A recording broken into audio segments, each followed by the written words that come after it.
ایک رات سلطان نور الدین زنگی رحمۃ اللہ علیہ نے عشاء کی نماز پڑھی اور سو گئے کہ اچانک اٹھ بیٹھے اور نم آنکھوں سے فرمانے لگے کہ میرے ہوتے ہوئے میرے آقا دو عالم صلی اللہ علیہ وآلہ وسلم کو کون ستا رہا ہے۔ سلطان اس خواب کے بارے میں سوچ رہے تھے جو مسلسل 3 دن سے سلطان کو آ رہا تھا، اور آج پھر چند لمحوں پہلے وہی خواب انہیں آیا جس میں سرکار دو عالم حضرت محمد صلی اللہ علیہ وآلہ وسلم نے 2 افراد کی طرف اشارہ کر کے فرمایا کہ یہ مجھے ستا رہے ہیں۔ اب سلطان کو قرار کہاں تھا؟ انہوں نے چند ساتھی اور سپاہی لے کر دمشق سے مدینہ جانے کا ارادہ فرمایا۔ اس وقت دمشق سے مدینہ کا راستہ 20 یا 25 دن کا تھا، مگر سلطان نے بغیر آرام کیے یہ راستہ 16 دن میں طے کیا۔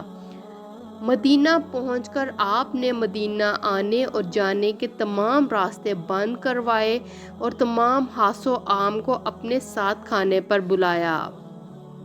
اب لوگ آ رہے تھے اور جا رہے تھے، آپ ہر چہرہ دیکھتے مگر آپ کو وہ 2 چہرے نظر نہ آئے۔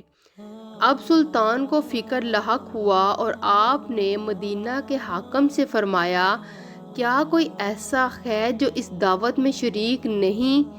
جواب ملا کہ مدینے میں رہنے والوں میں سے تو کوئی نہیں، مگر 2 مغربی زائر ہیں جو روضہ رسول صلی اللہ علیہ وآلہ وسلم کے قریب ایک مکان میں رہتے ہیں، تمام دن عبادت کرتے ہیں اور شام کو جنت البقیع میں لوگوں کو پانی پلایا کرتے ہیں، جو عرصہ دراز سے مدینہ میں مقیم ہیں۔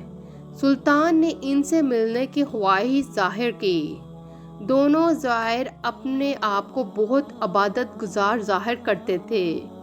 ان کے گھر میں تھا ہی کیا، ایک چٹائی اور 2-4 ضرورت کی اشیاء، کہ یکدم سلطان کو چٹائی کے نیچے کا فرش لرزتا ہوا محسوس ہوا۔ آپ نے چٹائی ہٹا کے دیکھا تو وہاں ایک سرنگ تھی۔ سلطان نے اپنے ایک سپاہی کو سرنگ میں اترنے کا حکم دیا۔ وہ سرنگ میں داخل ہوئے اور واپس آ کر سلطان کو بتایا کہ یہ سرنگ تو نبی پاک صلی اللہ علیہ وآلہ وسلم کی قبر مبارک کی طرف جاتی ہے۔ یہ سن کر سلطان کے چہرے پر غضب کی کیفیت طاری ہو گئی۔ سلطان نے دونوں زائرین سے پوچھا کہ سچ بتاؤ کہ تم کون ہو؟ حیل و حجت کے بعد انہوں نے بتایا کہ وہ یہودی ہیں اور اپنی قوم کی طرف سے تمہارے پیغمبر یعنی سردار دو جہاں حضرت محمد مصطفیٰ صلی اللہ علیہ وآلہ وسلم کے جسم اقدس کو چوری کرنے پر مأمور کیے گئے ہیں۔ سلطان یہ سن کر رونے لگے۔ اس وقت ان دونوں کی گردنیں اڑا دی گئیں۔ سلطان روتے جاتے اور فرماتے جاتے کہ میرا نصیب کہ پوری دنیا میں سے اس خدمت کے لیے اس غلام کو چنا گیا۔ اس ناپاک سازش کے بعد ضروری تھا کہ ایسی تمام سازشوں کو ہمیشہ کے لیے خاتمہ کیا جائے۔ سلطان نے معمار بلائے اور قبر اقدس کے چاروں طرف خندق کھودنے کا حکم دے دیا، یہاں تک کہ پانی نکل آئے۔ سلطان کے حکم سے اس خندق میں پگھلا ہوا شیشہ بھر دیا گیا۔